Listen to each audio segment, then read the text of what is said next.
नमस्कार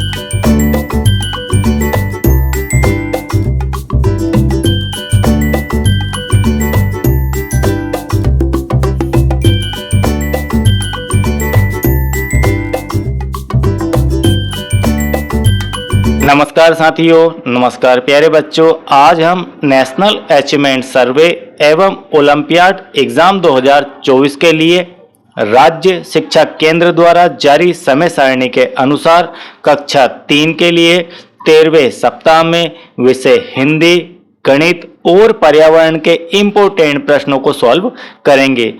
13वें सप्ताह के हिंदी में गद्यांश क्रमांक 420 और गद्यांश क्रमांक 422 को सम्मिलित किया गया है। तो सबसे पहले दिए गए निर्देश को हमें पढ़ना है। निम्नलिखित सूचना को पढ़कर प्रश्नों के उत्तर में सही विकल्प पर गोला लगाइए। ये गोले आपको OMR शीट के ऊपर लगाना है। तो यहाँ पर सूचना दी गई है, पहले इस सूचना को हम पढ़ते हैं। विद्यालय पत्रिका नटखट नाम की है का प्रकाशन, यहाँ पर विद्यालय पत्रिका नटखट का प्रकाशन के बारे में ये सूचना दी गई है। क्या है सूचना? क्या आप पत्रिका के अंश में स्वयं का फोटो देखना चाहते हैं? इस पत्रिका में विद्यार्थियों की स्वरचित रचनाओं, चित्रों को स्थान दिया जाएगा। आज ही स्वयं की प्रकाशित रचनाएं, यहाँ पर स्वयं की 2 बार आ चुका है शब्द। आपको ध्यान रखना है कि यहाँ पर जो भी बात की जा रही है वह स्वयं की रचनाओं की जा रही है। तो स्वयं की प्रकाशित रचनाएं और चित्र अपने कक्षा शिक्षक को दीजिए। यदि आप कोई रचना करते हैं तो वह आपको अपने कक्षा शिक्षक को देना होगी इस अंश में प्रकाशित करवाने के लिए। उत्कृष्ट चित्र को पत्रिका के मुख्य पृष्ठ पर प्रकाशित किया जाएगा। तो पत्रिका के मुख्य पृष्ठ पर किसे प्रकाशित किया जाएगा? तो जो भी उत्कृष्ट चित्र होगा उसे पत्रिका के प्रथम मुख्य पृष्ठ पर प्रकाशित किया जाएगा। उत्कृष्ट रचनाओं को पुरस्कृत किया जाएगा। तो यह थी सूचना। यहाँ पर एक नोट भी दिया गया है। अपनी फोटो और रचनाओं के साथ अपना नाम, उम्र, कक्षा अवश्य लिखें। अब जो हमने अभी पढ़ा समझा, इसके आधार पर आपको दिए गए प्रश्नों के उत्तर देना है। तो यहाँ पर प्रश्न नंबर 1 है, दी गई सूचना किसके विषय में है?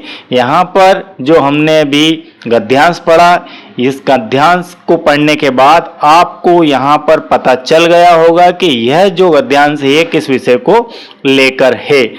रचना लेखन के बारे में है, पत्रिका प्रकाशन के बारे में है, चित्र बनाने के बारे में है, कहानी बनाने के बारे में है। तो यह जो गद्यांश था यह पत्रिका प्रकाशन के बारे में है। तो यहाँ पर लिखा हुआ सबसे ऊपर हेडिंग में विद्यालय पत्रिका नटखट का प्रकाशन, इस संबंध में यह हमारी सूचना, यह हमारा गद्यांश था। अब इसके बाद प्रश्न नंबर 2। प्रश्न नंबर 2 है हमारा, नटखट का अर्थ है। आपको यहाँ पर सामान्य ज्ञान के हिसाब से, अपने तर्क के हिसाब से आंसर देना है कि नटखट का क्या अर्थ है। नटखट का अर्थ क्या हंसमुख होता है, चंचल होता है, भोला होता है या फिर सीधा होता है? तो जो चंचल प्रवृत्ति के लोग होते हैं, जो चंचल प्रवृत्ति के बच्चे होते हैं, उन्हें ही हम नटखट कहते हैं। अब इसके बाद प्रश्न क्रमांक 3, सूचना के अनुसार रचनाएं कैसी होनी चाहिए? ये जो सूचना दी गई है हमने जो सूचना अभी पढ़ी, इसके अनुसार रचनाएं कैसी होनी चाहिए?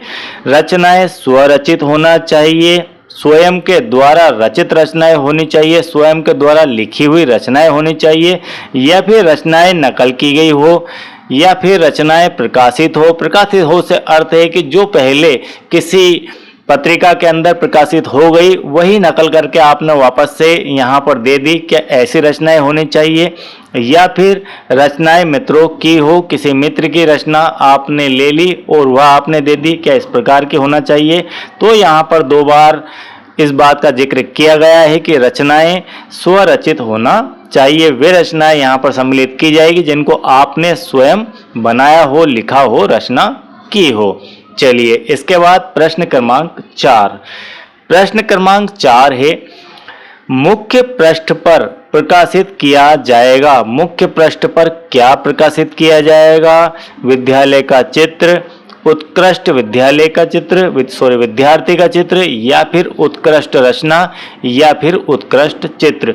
तो जस्ट अभी हम देख कर आए थे, इस गद्यांश के अंदर लिखा हुआ है कि मुख्य पृष्ठ पर उत्कृष्ट चित्र को सम्मिलित किया जाएगा। ये लिखा हुआ है, उत्कृष्ट चित्र को पत्रिका के मुख्य पृष्ठ पर प्रकाशित किया जाएगा।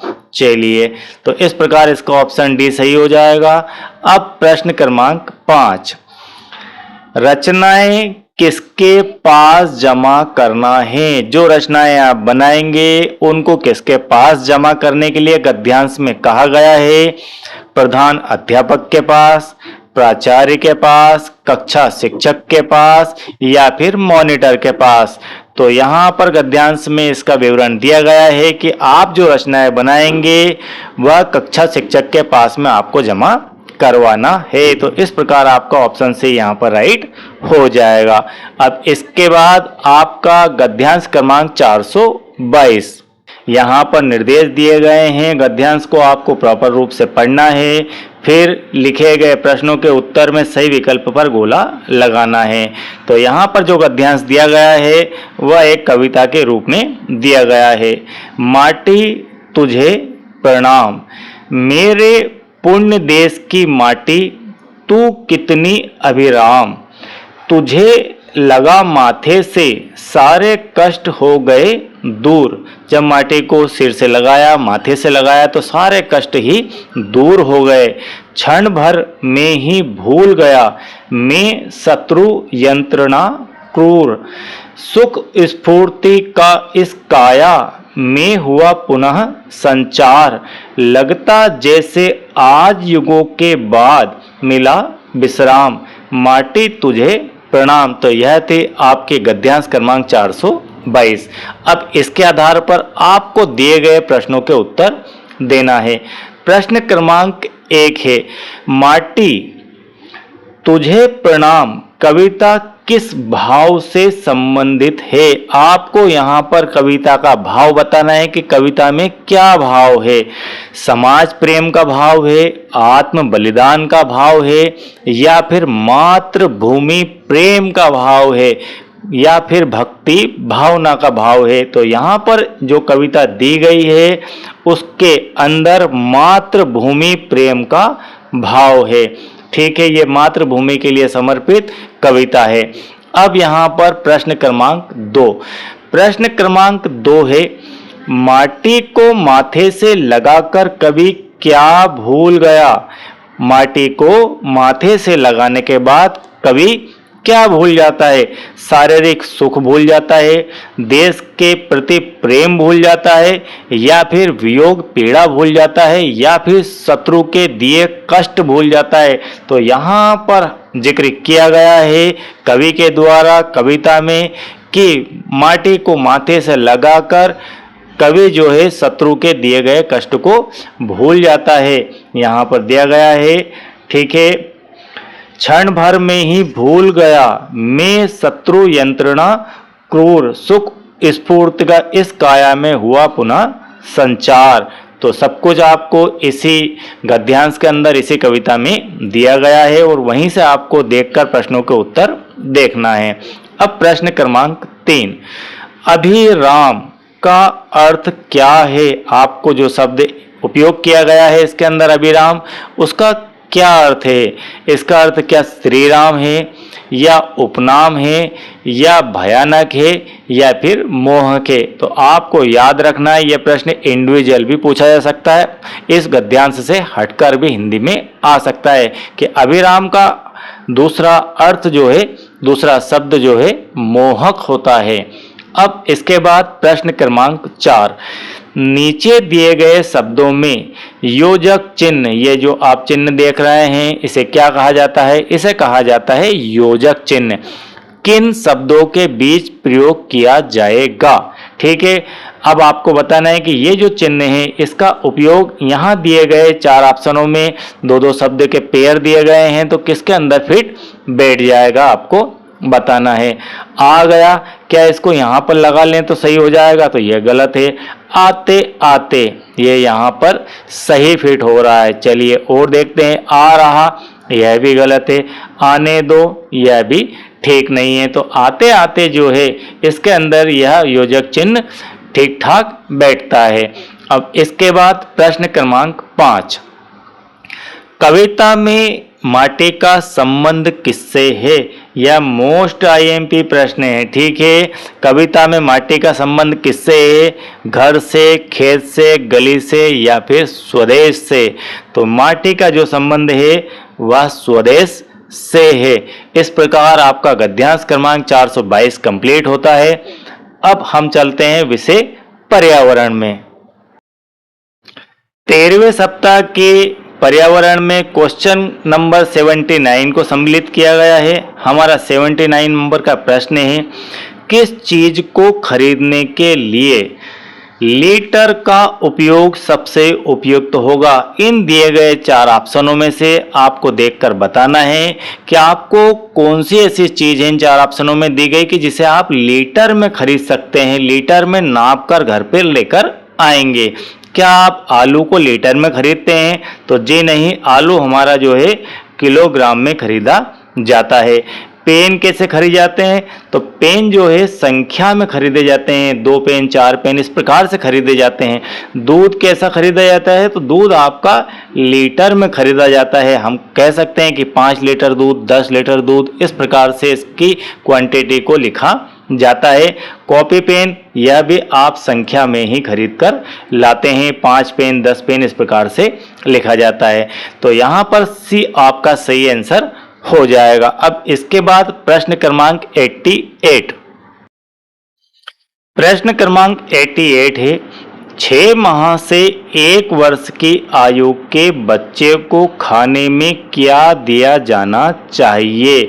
तो यहाँ पर आपसे पूछा जा रहा है कि कोई बच्चा यदि 6 माह से लेकर 1 वर्ष की आयु तक का है, तब उस स्थिति में उस बच्चे को क्या खाने में दिया जाना चाहिए?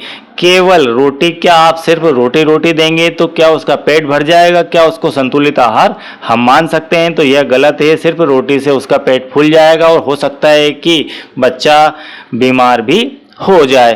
केवल दूध, यदि आप केवल दूध देंगे तो भी बच्चे का डाइजेशन खराब हो जाएगा, क्योंकि उसकी उम्र 6 माह से लेकर 1 वर्ष है। रोटी सब्जी, यह ऑप्शन भी हमारा गलत है। तो डी और जो ऑप्शन है उसके अंदर दिया गया है दाल, चावल, दूध और सब्जी। ये चारों चीजें आप धीरे धीरे बच्चों को देंगे तो उसको समस्त प्रकार के प्रोटीन्स, विटामिन्स, मिनरल्स सब मिल जाएगा। तो इस प्रकार से यह एक संतुलित आहार उस बच्चे के लिए हो जाएगा। अब इसके बाद प्रश्न क्रमांक 103, प्रश्न क्रमांक 103 है, पुराने समय में, जब बहुत पहले की बात की जा रही है, पुराने समय में स्टील, लोहा, कांच के बर्तन नहीं हुआ करते थे, तब लोग खाना बनाया करते थे। तो खाना तो बनाया करते थे, लेकिन यहाँ प्रश्न में पूछा जा रहा है, यहाँ बर्तनों के बारे में आपसे कहा जा रहा है कि कौन से बर्तन में खाना बनाया करते थे। लोहे के बर्तन में, कांच के बर्तन में, प्लास्टिक के बर्तन में, मिट्टी के बर्तन में। तो यहाँ पर दिया गया है पुराने समय में स्टील, लोहा, कांच के बर्तन नहीं हुआ करते थे। तो ये तो नहीं थे, तो जब थे नहीं तो खाना कैसे बनाएंगे? तो लोहा भी यहाँ कट, कांच भी कट, प्लास्टिक भी कट, तो फिर बचता है मिट्टी का बर्तन। तो पहले के जो लोग हैं वो मिट्टी के बर्तनों में ही खाना बनाया करते थे। अब इसके बाद प्रश्न क्रमांक 104 भी आपका यहीं पर दिया गया है और ये सब इम्पोर्टेंट क्वेश्चन हैं। आपके रसोई घर में कई तरह के बर्तन होते हैं, ठीक है। पर्यावरण और स्वास्थ्य की दृष्टि से किस तरह के बर्तन अच्छे होते हैं? आपके रसोई घर में कई प्रकार के बर्तन होंगे, कई धातुओं के बर्तन होंगे, मिट्टी के बर्तन होंगे, तो उसमें से आपको बताना है कि कौन सा बर्तन उपयुक्त होगा। मिट्टी के, प्लास्टिक के, कांच के या फिर आपके स्टील के। तो यहाँ पर जो मिट्टी के बर्तन है वह सबसे उपयुक्त होते हैं इनके अंदर आपको फायदा ही फायदा है। अब इसके बाद प्रश्न क्रमांक 106, प्रश्न क्रमांक 106 भी यहीं पर दिया गया है और यह क्वेश्चन कई बार कई सप्ताह में रिपीट हो चुका है और मैं हर बार आपसे कहता हूं कि यह क्वेश्चन आपसे नेस या फिर ओलंपियाड के एग्जाम में पूछा जाएगा। आप अपने पिताजी के साथ मोटरसाइकिल पर जा रहे हैं, अचानक आपके पापा को यातायात संकेत पर लाल बत्ती दिखाई देती है। पापा को क्या करना चाहिए? आपको बताना है कि आपके पापा को उस स्थिति में क्या करना चाहिए, जबकि वे आपके पिताजी आपको लेकर कहीं पर जा रहे हैं, एक शहर में। मान लीजिए कहाँ जा रहे हैं, एक शहर है, उस शहर के अंदर इस प्रकार के ट्रैफिक सिग्नल लगे होते हैं और यहाँ पर अचानक चलते चलते चौराहे पर आपको रेड कलर की यह बत्ती दिखाई दे जाए तो आपको क्या करना चाहिए? आपके पिताजी को क्या करना चाहिए, ये उत्तर आपको देना है। चलते रहना चाहिए, बाइक रोक देनी चाहिए, या फिर अधिक गति से बाइक चलाना चाहिए, या फिर कम गति से बाइक चलाना चाहिए। तो इसका सही उत्तर आ जाएगा बाइक रोक देनी चाहिए। जो ये रेड कलर की बत्ती होती है, ये होती है स्टॉप का सिग्नल। ठीक है कि अब आपको यहाँ पर रुकना है। यदि ये ग्रीन हो जाती, उस स्थिति में आपको यहाँ से आगे बढ़ जाना है। अब इसके बाद प्रश्न क्रमांक 107, प्रश्न क्रमांक 107 है, आपने कुत्ता पाला है। मान लीजिए कि आपने कुत्ते को पाला, कुत्ते से सावधान रहने की सूचना आप कैसे देंगे, यह आपको बताना है। सबको फोन लगाकर आप सारे दोस्तों को, सारे रिश्तेदारों को, आपके मिलने वालों को फोन लगाकर बताएंगे कि हमने कुत्ता पाल लिया है और कुत्ते से सावधान रहना यदि हमारे घर पर आओ। तो क्या ऐसा आप करोगे? या फिर सामने सूचना बोर्ड लगा देंगे, उसके ऊपर लिख देंगे कि कुत्ते से सावधान, या फिर सबको पत्र लिख देंगे, मैसेज करेंगे, या फिर गार्ड को खड़ा करके आप सबको यह जानकारी देंगे कि हमारे यहाँ कुत्ता है, कुत्ते से सावधान। इनमें से आपको क्या बेहतर लगता है? तो आपका जो विकल्प नंबर 2 है, जिसे आप बी ऑप्शन कहेंगे, सामने सूचना बोर्ड लगाकर सबको आप बता देंगे, जो भी आपके घर पर आएगा वह सूचना बोर्ड पर लिखी गई सूचना को पढ़कर पता कर लेगा कि यहाँ पर एक कुत्ता है और उस कुत्ते से आपको सावधान रहना है। अब इसके बाद प्रश्न क्रमांक 121, प्रश्न क्रमांक 121 है, जब रोहित की दादी उससे मिलने आई तो उन्होंने उसे बताया कि उनके समय में खाना लकड़ी व उपले को आप कंडा भी कहते हैं हमारे गांव की लैंग्वेज में, के द्वारा बनाया जाता था। यह वस्तुएं किस साधन में उपयोग होती है? तो जो रोहित है उसकी दादी वहां पर आई, तब उन्होंने बताया कि पहले के समय में, उस दादी के समय की बात वो बता रही है कि उनके समय में जो खाना है वह लकड़ी और उपलों के द्वारा बनाया जाता था। तो आपको यहाँ पर ऑप्शन दिए गए हैं और यह बताना है कि ये जो लकड़ी और उपले हैं ये किस चीज़ के अंदर उपयोग किए जाते थे, गैस में, हीटर में, चूल्हे में या फिर स्टोव में। तो आप सभी जानते हैं कि चूल्हा जो है लकड़ी से जलता है और साथ में कंडों से भी चलता है। तो प्रश्न नंबर 121 का आपका ऑप्शन से यहाँ पर सही हो जाएगा। अब इसके बाद प्रश्न क्रमांक 142, प्रश्न क्रमांक 142 है और यह बहुत ही तर्कपूर्ण क्वेश्चन है। आपके स्कूल जाने के रास्ते में एक सार्वजनिक नल है। मान लीजिए आप स्कूल जा रहे हैं और स्कूल जब जाते हैं तो वहाँ रास्ते में आपको एक सार्वजनिक नल दिखाई देता है। कैसा है उसकी प्रवृत्ति? उससे दिन भर पानी बहता रहता है। वो जो नल है वह हमेशा ही चालू रहता है। उसे देखकर आप क्या करेंगे? अब आपकी यहाँ पर रिस्पॉन्सिबिलिटी क्या रहेगी, यह क्वेश्चन है कि आप इस प्रकार से जा रहे हैं, यहाँ पर आपको जो नल दिखाई दे उससे पानी लगातार गिरता रहता है, तब आपको क्या करना है? वह नल किसी का पर्सनल नहीं है, वह सार्वजनिक नल है। नल को बंद करने, टोटी खरीदने बाजार जाएंगे? क्या आप ऐसा करेंगे कि नल को बंद करने के लिए टोटी खरीदने बाजार जाएंगे, या फिर ग्राम पंचायत में सूचना देकर टोटी लगाने को कहेंगे?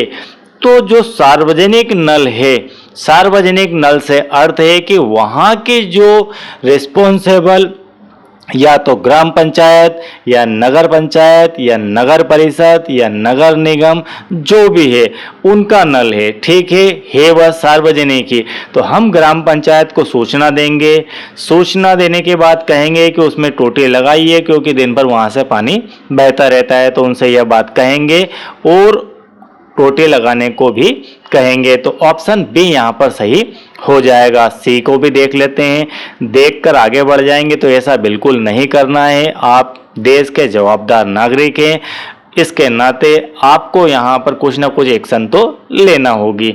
अपने साथी का इंतजार करेंगे। अब साथी का इंतजार हम क्यों करेंगे, ये तो हमारी रिस्पॉन्सिबिलिटी है। तो ऑप्शन बी आपका यहाँ पर राइट हो जाता है। अब इसके बाद प्रश्न क्रमांक 152। प्रश्न क्रमांक 52 भी एक इम्पोर्टेंट प्रश्न है और हो सकता है कि 2024 ओलंपियाड या नेस एग्जाम में आपसे ये पूछा जाए।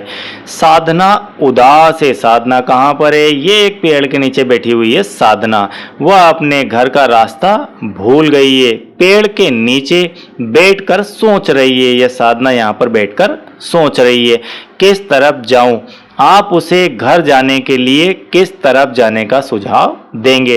तो आपको साधना को रास्ता बताना है। मान लीजिए आप यहाँ पर पहुँचे, साधना से आपसे पूछा, आपसे पूछती है वो कि मैं घर का रास्ता भूल गई हूँ, अब मुझे किधर जाना चाहिए? तो आप क्या बताएंगे?